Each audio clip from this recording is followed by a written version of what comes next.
हिंदू धर्म में फैली हुई कुरीतियों को हमें दूर करना है। सबसे पहले छुआछूत और जाति भेद जैसी बुराइयों से हमें लड़ना है, और ये लड़ाई बहुत कठिन है।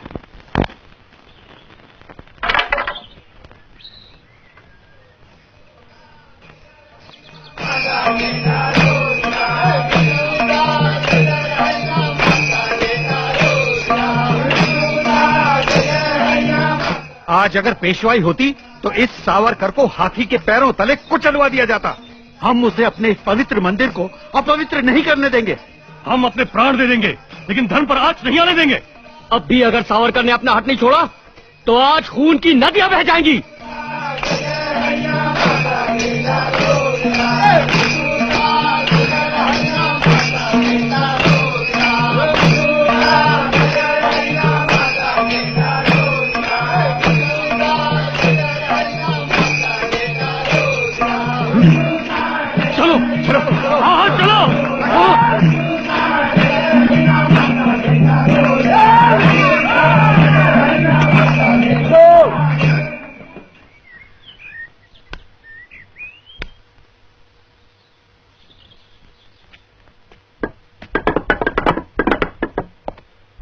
अगर आप इन लोगों को साथ लेकर मंदिर में दाखिल हुए तो दंगा होने का खतरा है, इसलिए मैं आपको। आप मुझे इन लोगों से बात करने की अनुमति तो दे सकते हैं?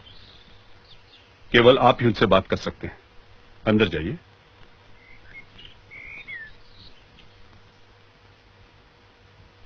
ठीक है। इन्हें रास्ता दो, इन्हें रास्ता दो, हटो।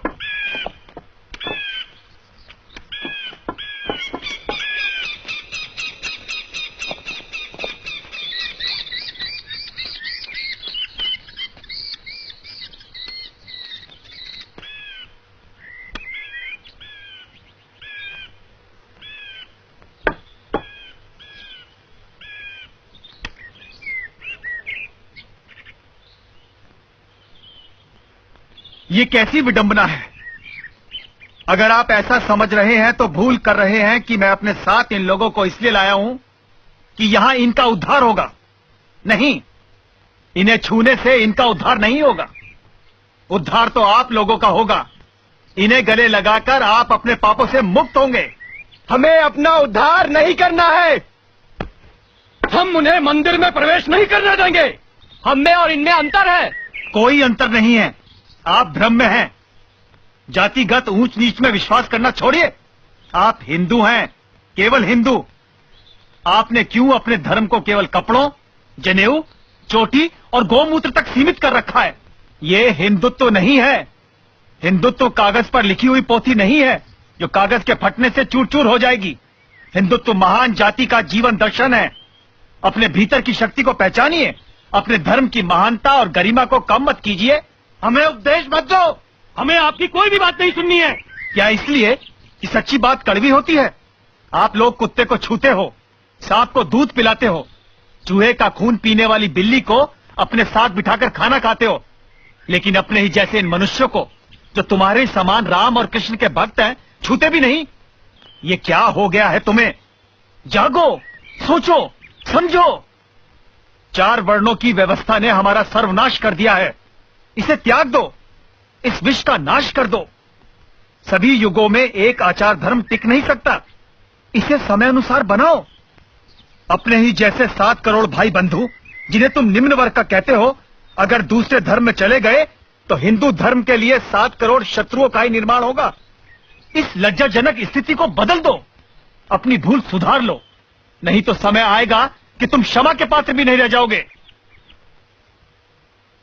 ये विट्ठल का मंदिर है। विट्ठल मंदिर में ही नहीं, सबके दिलों में भी है। जब वे दिलों में हैं, तो उनके चरणों में जाने का अधिकार इन्हें क्यों नहीं? क्या ये हिंदू नहीं? क्या इनकी रगों में आप जैसा लहू नहीं? आप तो उस महान धर्म के अनुयायी हैं जो मानता है कि सब में एक आत्मा है। आपने अपनी दृष्टि, अपनी सोच इतनी संकीर्ण कैसे बना ली? आपकी भक्ति, आपके ज्ञान और आपके कर्म का क्षेत्र इतना छोटा कैसे हो गया? विट्ठल की दया ममता तो असीम है, अनंत है। वे तो सबके हैं, वे सबको बुला रहे हैं। अपने इन बंधुओं का रास्ता रोककर विट्ठल की सर्वप्रियता का अपमान मत करो। इन्हें भी उनके चरणों में आने दो। ये भी उनकी दया ममता के पात्र हैं, जैसे तुम हो। आने दो।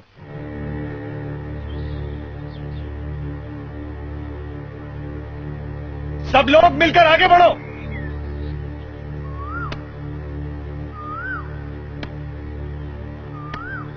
चलो, आओ, आगे बढ़ो, आगे बढ़ो, मिलकर आगे बढ़ो। हाँ, मैं तुम्हारे साथ हूं। आगे बढ़ो। हाँ, आगे बढ़ो। बोला पुंडली के